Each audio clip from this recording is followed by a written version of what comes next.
बताइए कि नाम पढ़ के क्या समझ में आ रहा है। प्री एंड पोस्ट इनकॉर्पोरेशन, कुछ तो क्लिक होता होगा नाम पढ़ते होंगे तो। क्या क्लिक होता है? कंपनी बनने के पहले के प्रॉफिट और लॉस का स्टेटमेंट, पहले और बाद का स्टेटमेंट। ये कैसे समझा कि कंपनी की बात हो रही है? इनकॉर्पोरेशन, इनकॉर्पोरेशन सिर्फ एक कंपनी का होता है। लॉ में पढ़े हो कि नहीं पढ़े हो? इनकॉर्पोरेशन पता है, कमेंसमेंट पता है। हाँ, तो बस वही चीजें यहाँ पे बताई गई। नाम से समझ में आता है कि कंपनी है, वो इनकॉर्पोरेट हो रही है, उसके पहले की अकाउंटिंग और उसके बाद की अकाउंटिंग कैसे होती है, वो चीजें वो यहाँ पे कवर कर रहा है। ठीक है, अब वो प्रायर पोस्ट वर्ड यूज कर रहा है इनकॉर्पोरेशन। बेसिकली हम लोग यहाँ पे कमेंसमेंट वगैरह की बात करते हैं, थोड़ा बहुत समझने की कोशिश करते हैं। एक कंपनी, ऐसा आपने सोचा कि अपने को एक कंपनी के नाम पे बिजनेस करना और नेक्स्ट डे से अपन बिजनेस शुरू कर सकते हैं क्या? कर सकते हैं। कंपनी का लीगल एग्जिस्टेंस कैसे आया आपकी सोच से? नहीं, कैसे आता होगा?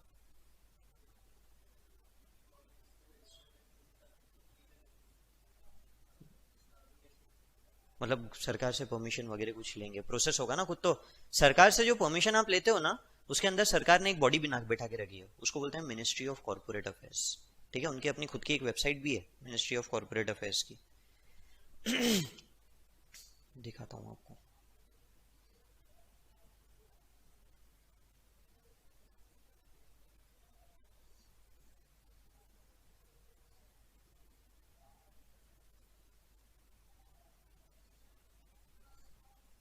ये देखिए,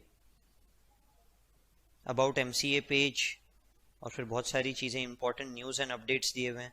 अब ये वेबसाइट आपको यहाँ पे ऐसी दिख रही है क्योंकि ये टैबलेट है। जब आप कंप्यूटर पे देखोगे तो थोड़ी सी अलग दिखेगी ये। ठीक है, क्या करना है आपको? आई वॉन्ट टू, इसे अपन एक्सपैंड करते हैं।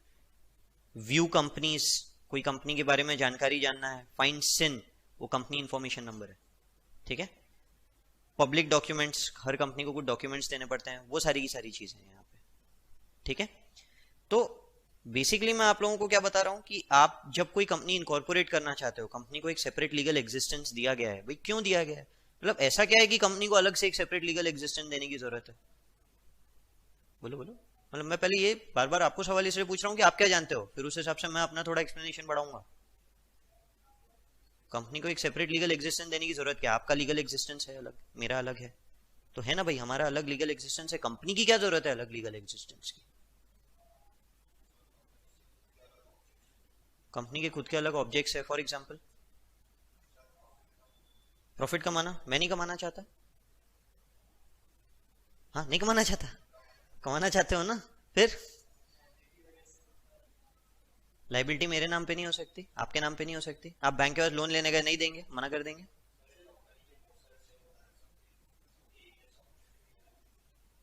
हाँ नहीं, देखो एक पार्ट सही है कि कंपनी के बहुत सारे शेयर होल्डर्स है, पर आप ये नहीं बोल सकते कि सबके एक जैसे ऑब्जेक्ट्स है। अरे ऑब्जेक्ट एक है इसीलिए एक ही कंपनी है।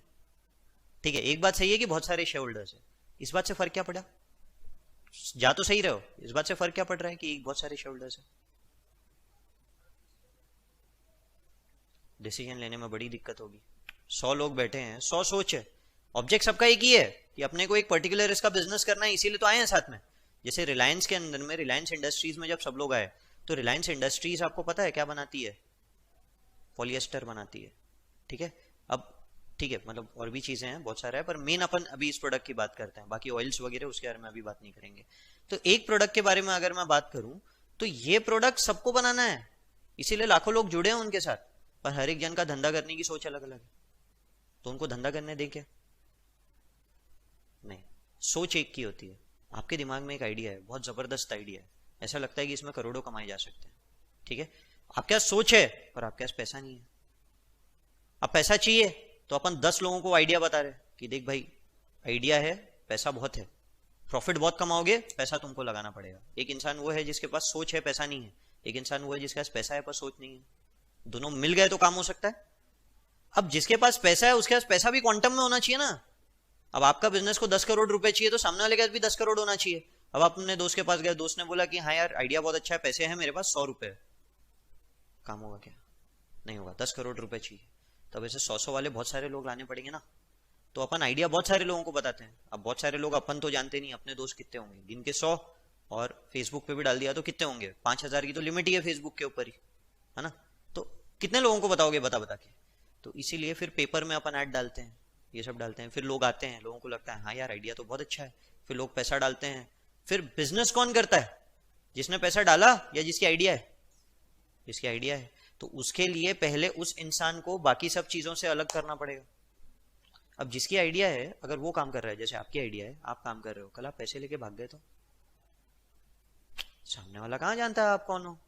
और ये तो कॉमन है, मतलब कोई भरोसा कैसे करेगा, वर्ड ऑफ माउथ पे तो भरोसा नहीं रहता।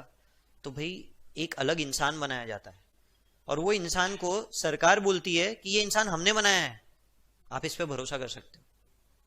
पॉइंट समझा। वो इंसान को कंपनी बोला जाता है। अब इस कंपनी का काम कौन करेगा, ये इंसान का काम कौन करेगा, उसके लिए एम्प्लॉय रखा जाता है, जो आप हो, जिसका आइडिया है, यानी आप एम्प्लॉय हो उस कंपनी के, मैनेजमेंट जिसको आप बोलते हो। और उस कंपनी में बोला जाता है कि ओनर कौन है, जिन लोगों ने शेयर्स खरीदे, शेयर्स बनाए गए, जिसने 100 दिए 200 दिए उस हिसाब से शेयर्स बांट दिए गए, सबकी ओनरशिप है, प्रोपोर्शनेट ओनरशिप है, जिसने जितने शेयर्स लिए उतनी उतनी ओनरशिप है। पॉइंट समझ गए। अब एक कंपनी बनी जो एक सेपरेट लीगल एंटिटी है, ये कंपनी ने आपको एज एन एम्प्लॉय रखा है, जिसमें आपको कुछ डिसीजन मेकिंग अथॉरिटीज दी गई है, जिसमें ये नहीं बोला गया कि आप पूरे पैसे लेके भाग जाओ। उसमें सरकार के पास जब आप जाते हो, ये कंपनी इनकॉर्पोरेट करने आपको जाना है, शेयर होल्डर्स नहीं जाएंगे। जब आप जाते हो तो सरकार आपको पूछती है, अब देखो सरकार को बहुत सिक्योर्ड रहना है, आप पैसे लेके नहीं भाग जाना चाहिए, इसलिए आपका पूरा इंटरव्यू लिया जाएगा। बोलते भाई क्या काम करना है, क्या बिजनेस करना चाहते हो, तो आप अपना आइडिया बताओगे। बोलोगे अच्छा ठीक है, ये आइडिया को कितने पैसे चाहिए, तो बोलोगे सर 10 करोड़ चाहिए। क्यों चाहिए 10 करोड़, ब्यौरा दो। तो उसको बोलते हैं प्रोजेक्ट रिपोर्ट। अपन एक पूरी प्रोजेक्ट रिपोर्ट सबमिट करते हैं कि भाई ये काम हम करेंगे। फिर उसके बाद में वो आपको बोलता है अच्छा ठीक है, आप 10 करोड़ का शेयर कैपिटल लेके आ रहे हो, जो शेयर है वो शेयर का प्राइस क्या रहेगा, मतलब ये सब तो कुछ बेसिक इंफॉर्मेशन है। फिर उसके बाद में वो लोग आपको ये भी बोलते हैं कि बोले इसकी लाइबिलिटी इतनी है, आप क्या चाहते हो, आपको क्या चाहिए। तो बोलते हो भाई मैं इस प्रॉफिट में से, मतलब आप अपना हिस्सा बोलोगे ना, आपको कितना कमाना है। सरकार को अगर लगेगा वो बहुत ज्यादा है तो नहीं देगी, सरकार ने लिमिट देके रखा है, मिनिमम वेजेस इसके अंदर में डिफाइंड है, minimum maximum wages under companies act. ये एमसीए कंपनीज एक्ट बनाता है। जो आपने कंपनीज एक्ट पढ़ा है ना, तो जो रफ आइडिया आपने पढ़ा है वो चीज यहाँ पे एक सेक्शन 198 करके है उसमें। यार अभी बदल गया होगा तो पता नहीं, फिर भी सेक्शन 198 मेरे को रफली याद है। तो वो जो चीज है उसके अंदर में आपको पूरा का पूरा दिया हुआ है कि भाई आप कितनी सैलरी विड्रॉ कर सकते हो। उसके बाद में वो बोलते हैं आपको दो तरह के एग्रीमेंट्स करने हैं, एक होता है आर्टिकल ऑफ एसोसिएशन, एक होता है मेमोरेंडम ऑफ एसोसिएशन। पढ़े थे ना। आर्टिकल ऑफ एसोसिएशन क्या होता है और एमओए क्या होता है। किसमें, ये किसमें दिया रहता है, एओए में। और एमओए में क्या दिया रहता है।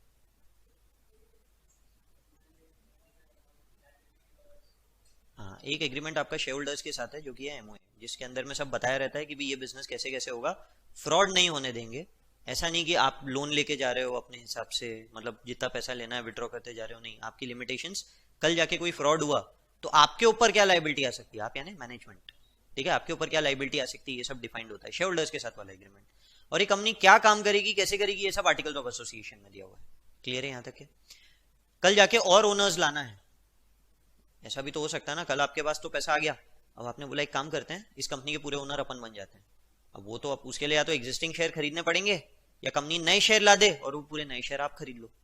तो नए शेयर लाने के पहले एग्जिस्टिंग ओनर से परमिशन लेनी पड़ती है। ये sub article of association, memorandum of association में दिए हुए पॉइंट्स है, ठीक है। तो ये सब लिमिटेशंस क्यों लाए गए, ये सब इसीलिए लाए गए कि एक कंपनी के थ्रू कोई फ्रॉड ना हो जाए, कोई ऐसा लोगों को बेवकूफ बना के नहीं चले जाए। वरना इस दुनिया में बहुत सारे लोग यही काम करेंगे ना, कंपनी बनाओ, फ्रॉड करो और चले जाओ। और ये हुआ भी था 1991, इंडिया में नहीं बोल रहा हूँ, यूनाइटेड स्टेट्स में। शुरुआत तो वहीं से हुई है हर चीज की। यूनाइटेड स्टेट में 1991 में लोग फ्रॉड करके भाग गए, मतलब पूरी इकोनॉमी डूब गई यूनाइटेड स्टेट्स की, ये लेवल पे हालत हो गई थी। तब जाके नए नए ये सब चीजें एक्ट्स लाया गया, सिक्योरिटीज एक्सचेंज कमीशन बना, वहां जैसे इंडिया में सेबी होता है। सेबी पता है आप लोगों को, एक आप लोग ये टीवी के ऊपर वो देखते हो, सेंसेक्स, एनएससी, बीएससी, वो शेयर्स के प्राइस चलते रहते हैं नीचे। कभी न्यूज चैनल पे मैडम, नहीं आज तक नहीं देखा। देखो मैं एक आध फोटो दिखाता हूँ, कभी न्यूज चैनल नहीं देखा क्या, न्यूज चैनल देखा ना, रुको।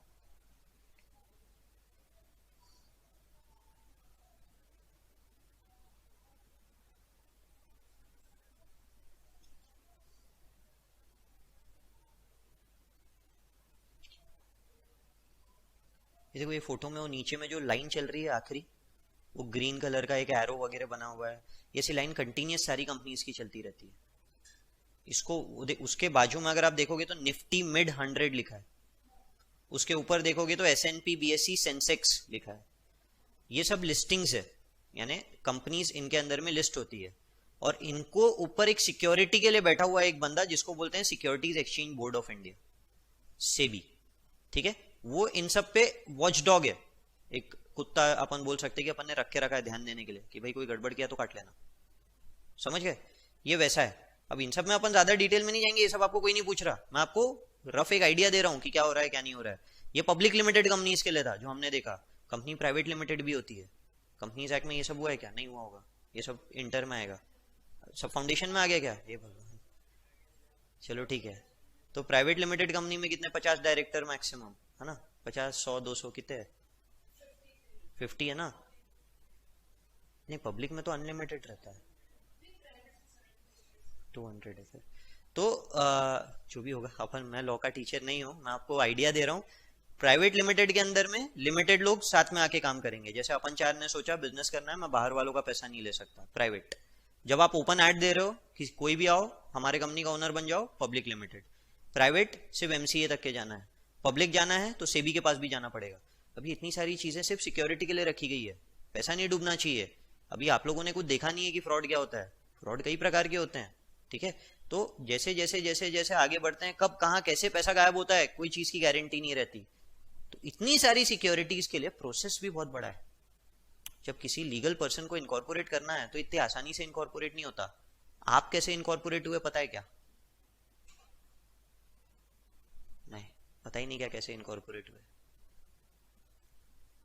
मम्मी के पेट में थे 9 महीने तक, एक ही रात में तो नहीं आ गए ना, 9 महीने तक के थे ना। So there was a point of incorporation and there was a point of commencement.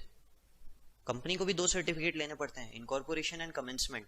Incorporation वो पॉइंट है जब आपने बोला कि मुझे एक कंपनी बनाना है और हम एमसीए के पास गए, एमसीए से नाम रजिस्टर किया कंपनी का और एक सर्टिफिकेट लिया कि हम इस नाम पे काम शुरू करना चाहते हैं।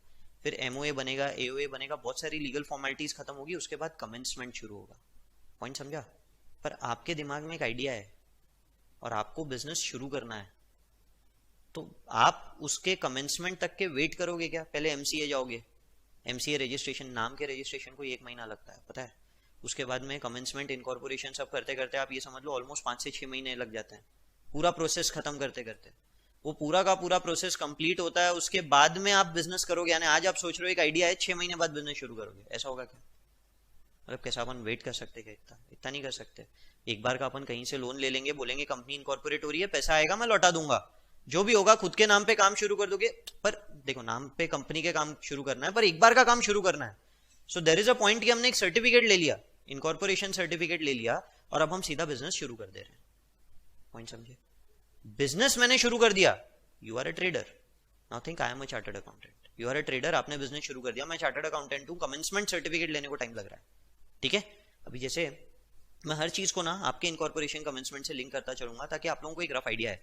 मुझे एक बात बताओ, ऐसा हुआ होगा ना कि आप पैदा होने के हो, वो 9 महीने का फेज, आपके नाम पे बहुत सारे बिल कटे होंगे, टॉयज खरीद के लाके रख दिए होंगे, हो सकता है कपड़े वपड़े भी खरीद के लाके रख दिए होंगे, फिर वो बहुत सारे खिलौने, अलग अलग अलग अलग तरह की 100 तरह की चीजें तो लाके रखी दी होगी, कोई ना कोई ला के कुछ ना कुछ रखते रहेगा, एक्साइटमेंट रहता है। बोलो ये बोला गया क्या खर्चा आपने किया? अभी जैसे कि कोई चीज खरीदी जाती है तो बोले तेरे ले लिया, बोलते हैं ना, तब भी बोला था क्या? नहीं, अरे आपका कमेंसमेंट ही होने का था, तो डांट दूसरे खा रहे थे ना, मतलब प्रमोटर्स खा रहे थे। प्रमोटर्स बोले तो आपके मम्मी पापा, समझ रहे हो? यहाँ पे मैनेजमेंट आ जाएगा प्रमोटर्स में। स्पॉन्सर मतलब जो इनिशियली रहता है ना वो प्रमोटर होता है, मोस्टली प्रमोटर ही मैनेजमेंट होता है, बट यहाँ पे हो सकता है बाद में मैनेजमेंट अलग हो जाए। अभी अपन ये अज्यूम करो प्रमोटर मैनेजमेंट सेम है। मैं उसी पॉइंट से यहाँ पे आपको समझा रहा हूँ कि देखो, जब आपको एक बिजनेस स्टार्ट करना था तो यू आर द प्रमोटर। अब वो बिजनेस के नाम पे खर्चा भी हो रहा है, पर कंपनी के नाम पे बिल नहीं कट सकता ना। अरे कंपनी कमेंस होने की है, कंपनी लीगल एग्जिस्टेंस में आने की है, यानी कोर्ट में लीगल एग्जिस्टेंस तब तक नहीं होता जब तक कमेंसमेंट सर्टिफिकेट नहीं आ गया। पॉइंट समझ में आया? ठीक है, और भी बहुत सारी चीजें रहती है। मैं लॉ आपको 100% नहीं पढ़ा रहा, मैं जो बातें बोल रहा हूँ उसमें बहुत सारे फ्लॉज है, तो लॉ में जब पढ़ोगे तो उसके बाद ये नहीं बोलना अरे सुमित सर ने तो ऐसा बोला था।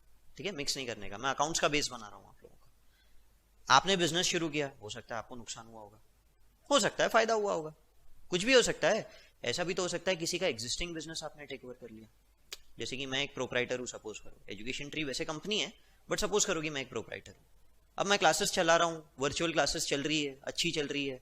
आपको लगता है कि सर वर्चुअल क्लासेस अच्छी है, काम करो आप मेरे को बेच दो, आप अपना वीडियो चलाओ, बाकी वर्चुअल क्लासेस पूरी मेरे को बेच दो। मैं बोला ठीक है भाई ले लो। और आपने बोला कि हम कंपनी बनाएंगे, बोले सर कंपनी में टेक ओवर करेंगे। अब कंपनी तो एक रात में नहीं बनेगी ना, तो आप मुझसे टेक ओवर कर लेते हो, लेट्स से आज ही कंपनी बनेगी, 6 महीने बाद, 6 महीने तक क्लासेस बंद रखोगे क्या? नहीं रखोगे ना, आप तो चलाओगे। तो ये 6 महीने तक के कंपनी ने मुनाफा भी कमाया होगा, नुकसान भी हो सकता है, कुछ भी हो सकता है, ये बिल कंपनी के नाम पे काटोगे? नहीं काट सकता। आपके नाम पे काटू क्या? सोच के देखो, नाम पे किसके काम कर रहे हो? लेट्स से एजुकेशन ट्री, अभी मेरे एकेडमी का नाम है एजुकेशन ट्री प्राइवेट लिमिटेड है, assume it to be proprietor. तो आपने एक कंपनी बनाई एजुकेशन ट्री प्राइवेट लिमिटेड, वो तो 6 महीने बाद बनेगी, पर आज से ही लोगों को एजुकेशन ट्री के नाम पे बिल काटना शुरू कर दियो, तो आपके नाम पे काम हो रहा है कि एजुकेशन ट्री के नाम पे काम हो रहा है? कहाँ? नाम तो आपने एजुकेशन ट्री लिखा, लोग एजुकेशन ट्री के नाम पे है, पढ़ाई एजुकेशन ट्री के नाम पे की है, रसीद भी एजुकेशन ट्री के नाम की मिली, इनकॉर्पोरेशन तो हो गया ना। लीगली कल अगर कोई फ्रॉड हुआ तो कंपनी के अगेंस्ट केस करेगा कि आपके ऊपर केस करेगा? कंपनी। अगर इनकॉर्पोरेशन भी नहीं हुआ होता तो आप पे केस करता। पॉइंट क्लियर है? पर फिलहाल इनकॉर्पोरेशन हो गया है, अब वो बाकी लीगल फॉर्मेलिटीज अपन लॉ में पढ़ेंगे। बट मेरा पॉइंट क्या है, चिल्लाया आप पे भी नहीं जा सकता, चिल्लाया फिलहाल कंपनी पे भी नहीं जा सकता। कंपनी बोलेगी भाई मैं तो काम कमेंस करने की हूं। पॉइंट समझ रहे हो? देखो एक बहुत बेसिक बात बताता हूं, आप पैदा होते हो, उसके बाद में एक बर्थ सर्टिफिकेट लगता है। आप जिस दिन पैदा हुए उसी दिन पापा चले गए थे क्या बर्थ सर्टिफिकेट लेने? बोले। अच्छा हमको क्या पता, बोले सर अरे आप पैदा हुए उस दिन क्या जाके कॉर्पोरेशन में बैठे रहेंगे क्या कि बोले बर्थ सर्टिफिकेट चाहिए, मेरा बेटा या बेटी पैदा हुई है? अरे कोई नहीं जाता बाबा, 3-4 महीने बाद जाते हैं, ठीक है? अभी तो बाकी सारी की सारी फॉर्मेलिटीज कंप्लीट की जा रही है। पॉइंट इज, आज सपोज, अब तो छोड़ो, आप पैदा हो गए, पैदा होने के 2-3 साल बाद आपका स्कूलिंग शुरू हुआ, स्कूल में मालूम होगा बर्थ सर्टिफिकेट सबमिट करना पड़ता है, वहीं से आपने वापस लिया होगा अपना बर्थ सर्टिफिकेट। आप गए स्कूल के अंदर में, बोले एडमिशन करना है, तो क्या मांगे? Birth certificate. नहीं है बर्थ सर्टिफिकेट, मिलेगा क्या एडमिशन? नहीं मिलेगा। सपोज करो आगे जाके कोई किसी प्रकार का आपके ऊपर रिवॉर्ड है, रिवॉर्ड यानी इंश्योरेंस वगैरह का रिवॉर्ड है, अच्छा 60-70 साल की उम्र में आपकी डेथ होगी, तो डेथ के बाद में डेथ सर्टिफिकेट बनाना पड़ेगा, उसके बिना रिवॉर्ड नहीं मिलेगा। डेथ सर्टिफिकेट के लिए भी तो बर्थ सर्टिफिकेट लगेगा ना, बर्थ सर्टिफिकेट बनाया नहीं था, तो डेथ सर्टिफिकेट मिलेगा? नहीं मिलेगा। रिवॉर्ड मिलेगा? नहीं मिलेगा। आप समझो जब तक बर्थ सर्टिफिकेट नहीं आया ना, तब तक क्या आपका कमेंसमेंट नहीं हुआ है, भले आप पैदा हो गए, आपका कोई कमेंसमेंट नहीं हुआ है। पॉइंट समझ रहे हो? कौन सी इनकम? हाँ, अरे कैसे मिलेगी अगर बर्थ सर्टिफिकेट ही नहीं है तो? वो बर्थ सर्टिफिकेट थोड़ी लेते तब, नहीं तब नहीं लेते, मरने के बाद मांगते हैं। अरे बर्थ सर्टिफिकेट नहीं है, तुम तो मरे ही नहीं, जो इंसान पैदा ही नहीं हुआ वो मरेगा कैसे? पॉइंट समझे? अब उसके नाम पे आप जितने भी बिल फाड़ रहे थे, वो सामने वाला बोल देगा ये तो इंसान ही नहीं था, तो जो आप बिल फाड़ रहे थे वो इस इंसान के नाम पे कोई वैलिड ही नहीं रहता, स्टैंड ही नहीं करता, फ्रॉड कहलाएगा वो, तो उल्टा आपके ऊपर फ्रॉड का केस चल जाएगा वैसे में। पॉइंट समझे? बड़े आगे। अब पॉइंट बस मैं वही समझा रहा हूं कि कंपनी नहीं है पर कंपनी के नाम पे बिल कट रहे हैं, तो प्रॉफिट, अब जैसे आप पैदा हुए उसके बाद आपके लिए कुछ भी खरीदा जा रहा है तो आपके नाम पे बिल कट रहा है, समझे? पर बर्थ सर्टिफिकेट नहीं है तब तक ठहराया नहीं जा सकता, मैं लिखूंगा तो आपके नाम पे, पर आप डाट मतलब कैसे बोलूं, लीगली बाय लॉ वो स्टैंडिंग आपके ऊपर नहीं होती, बाय लॉ। ठीक है, समझा? यानी कल जाके आप कोर्ट में चले जाओ अपने मम्मी पापा के अगेंस्ट, बोले ये लोग बोलते हैं मेरे ऊपर बिल काटा, तो कोर्ट पूछेगा भाई कैसे इनके ऊपर बिल काटा, बताओ इनका बर्थ सर्टिफिकेट, बोले बर्थ सर्टिफिकेट बना ही नहीं, तो बोले कैसे बोल सकते हो इनके ऊपर बिल काटा? पॉइंट समझे? फिर वो इनकॉर्पोरेशन के सर्टिफिकेट वगैरह के ऊपर जाना पड़ेगा, बहुत बैकडेट फॉर्मेलिटीज पे जाएगा वो पूरा।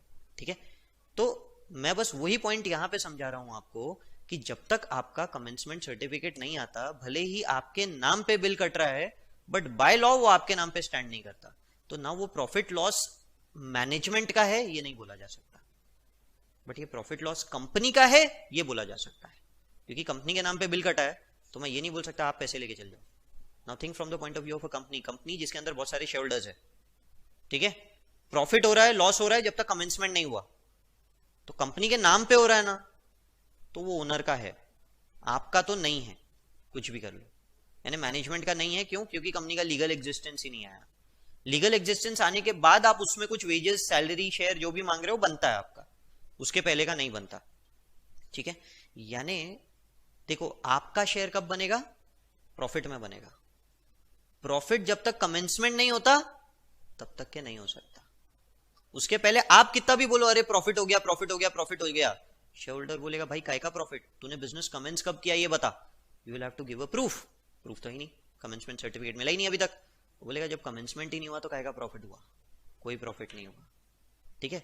अब बिजनेस डिले भी नहीं कर सकते, करना भी है, प्रॉफिट में शेयर मिलेगा भी नहीं, पर खर्चे पूरे के पूरे उसी में से निकलेंगे, वो अलाउड है। खर्चे तो निकालना पड़ेगा ना, खर्चे कहां से निकालेंगे, ठीक है।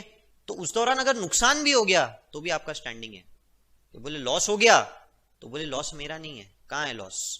शेयर होल्डर बोलेगा भैया ये तुम्हारा ही है, जो है आप बच के निकल जाओगे, लॉस हुआ तो मेरे कारण नहीं हुआ है, बिजनेस कंपनी कमेंस कहां हुई जो तुम मेरे ऊपर चिल्ला रहे हो, यहां जो लॉस है वो भी तुम्हारा है, प्रॉफिट तुम्हारा है तो लॉस भी तुम्हारा है। पॉइंट समझा, ठीक है। तो अब इसे मैं पीएनएल में नहीं डाल सकता, मैं एक ही बात समझा रहा हूं, पीएनएल में नहीं डाल सकता, तो कहां डालूं? Now there is a reserve that is created for it, which is known as capital reserve, यानी देना है तो शेयर होल्डर्स को दे दो, कैपिटल रिजर्व, क्लियर है। पर अगर सपोज करो कि प्रॉफिट नहीं हुआ, लॉस हुआ, प्रॉफिट हुआ तो कैपिटल रिजर्व, अगर प्रॉफिट नहीं हुआ, लॉस हुआ, तो क्या?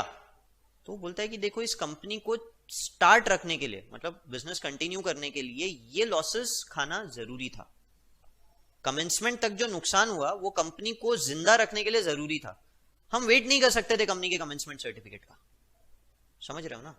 तो इस दौरान जो नुकसान हुआ वो नुकसान नहीं है, वो इस कंपनी के लिए किया गया खर्चा है। Don't call it as as a loss, this is just an expense for the company, जिसका फ्यूचर बेनिफिट जरूर मिलेगा। ये तो एसेट्स होता है ना जिनका फ्यूचर बेनिफिट मिलता है, पर ये एसेट दिखता नहीं है, मतलब इसका कोई फिजिकल सब्सटेंस नहीं है, जैसे यहाँ पे टेबल्स है, इनका फिजिकल सब्सटेंस है। तो बोले सर बिजनेस था, बिजनेस को जिंदा रखने के लिए ये नुकसान खाना जरूरी था, तो ये नुकसान नहीं है, ये खर्चा है, ये खर्चा फ्यूचर के बेनिफिट्स के लिए। तो बोले एसेट है, ये ऐसा एसेट है जिसकी कोई विजिबिलिटी नहीं है, इनटैंजिबल एसेट है, समझ रहे हो। इस इनटैंजिबल एसेट को आप गुडविल बोलते हो, क्लियर है। हमेशा ध्यान में रखो, जब आप कोई बिजनेस टेक ओवर करते हो, महंगे में टेक ओवर किया, उसे गुडविल बोलते हैं, लॉस नहीं बोलते।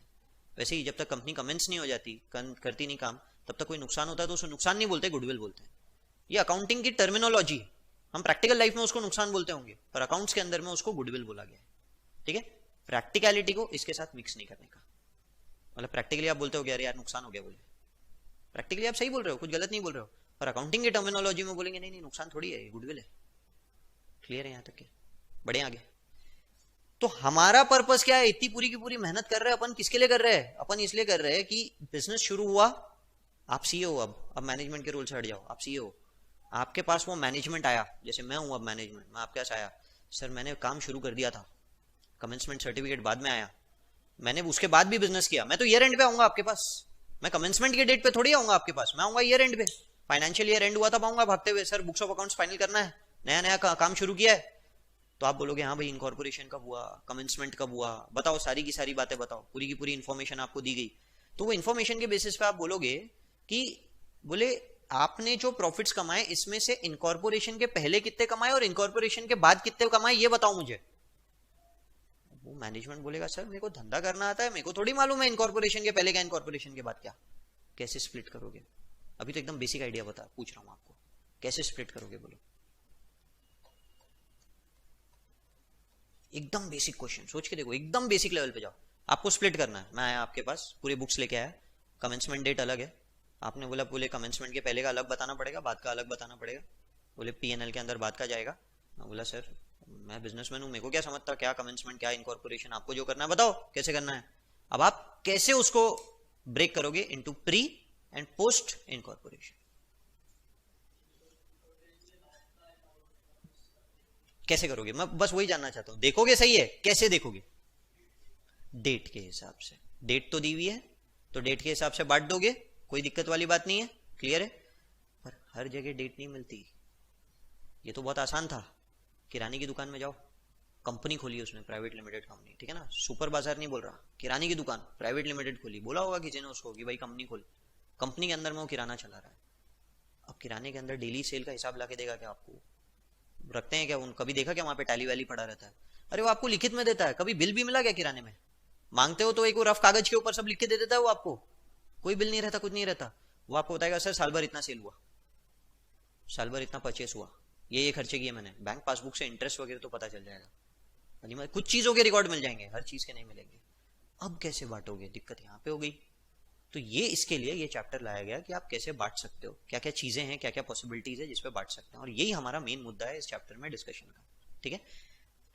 आज हम लोग मेन उस मुद्दे के ऊपर डिस्कशन करेंगे, फिर उसके बाद में क्वेश्चन शुरू कर देंगे। सबसे पहले वो बोलता है ग्रॉस प्रॉफिट। अरे ग्रॉस प्रॉफिट और नेट प्रॉफिट में फर्क क्या होता है, ये तो आप लोग जानते हो।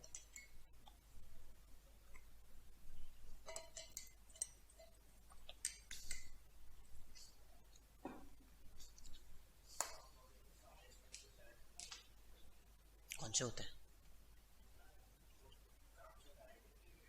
जो काम से डायरेक्टली रिलेटेड है, ठीक है, बोल सकते हैं।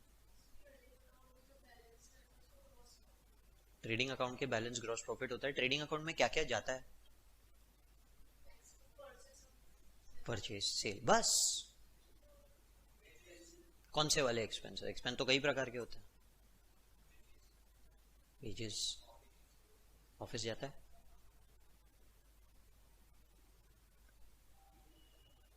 नहीं ऑफिस नहीं जाता। प्रोडक्शन से रिलेटेड जितने भी खर्चे हैं, अगर आप ट्रेडर हो तो ट्रेडिंग अकाउंट बनता ही नहीं है, मैन्युफैक्चरर के लिए बनता है, ठीक है। अब ट्रेडर है तो ट्रेडिंग अकाउंट है, ऐसा मिक्स नहीं करने का नाम। मैन्युफैक्चरर के लिए ट्रेडिंग अकाउंट बनता है, ठीक है। अब ट्रेडिंग अकाउंट आपने बनाया तो ट्रेडिंग अकाउंट के अंदर परचेज, सेल और मैन्युफैक्चरिंग एक्सपेंसेस, प्रोडक्ट बनाने के लिए मैन्युफैक्चरिंग का खर्चा करना जरूरी है। बाकी के खर्चे प्रोडक्ट बनाने के लिए जरूरी नहीं है, प्रोडक्ट बेचने के लिए जरूरी है और मैनेज करने के लिए जरूरी है। एडमिनिस्ट्रेशन मैनेज करने के लिए जरूरी है, समझ में आ रहा है। सेलिंग एंड डिस्ट्रीब्यूशन बेचने के लिए जरूरी है।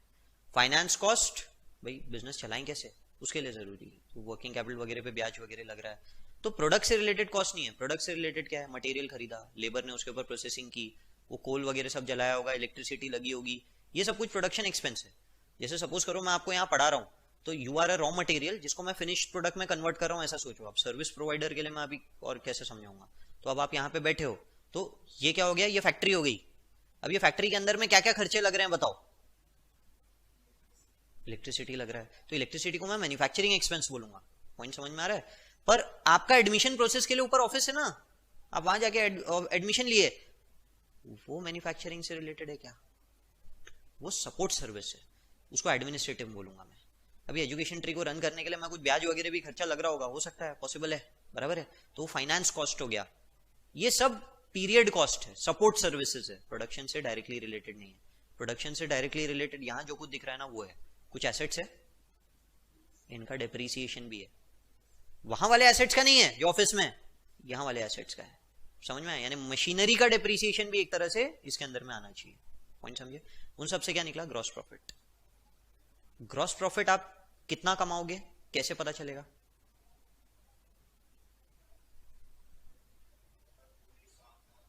हाँ, पूरे साल का तो पता चलेगा, पर ग्रॉस प्रॉफिट कैसे आता है? चलो ये एक्सपेंसेस तो माइनस हो गए, समझ गया। आपने 10 लाख रुपए का ग्रॉस प्रॉफिट कमाया, ये बढ़ेगा कैसे, गिरेगा कैसे, किस पे डिपेंडेंट है ये ग्रॉस प्रॉफिट, ऐसा जानना चाहता हूं मैं। अरे सर नहीं ना, बेसिक बातें बोलो, आप अकाउंटिंग टर्मिनोलॉजी में बात कर रहे हो। वो तो सीओजीएस बता रहे हो आप मेरे को। मैंने ओपनिंग स्टॉक बढ़ा दिया तो सीओजीएस बढ़ गया, ग्रॉस प्रॉफिट गिर गया। क्लोजिंग स्टॉक बढ़ गया, नहीं वो उसमें मजा नहीं है। और कुछ ग्रॉस प्रॉफिट बढ़ाना है, क्या करना पड़ेगा? हाँ, सेल ज्यादा करना पड़ेगा। सेल ज्यादा करने के दो तरीके, या तो क्वांटिटी ज्यादा बेचो या सेलिंग प्राइस ज्यादा कर दो। यानी ग्रॉस प्रॉफिट दो ही चीजों पे डिपेंडेंट है, या तो कितना बेचा या क्या भाव पे बेचा, बराबर है।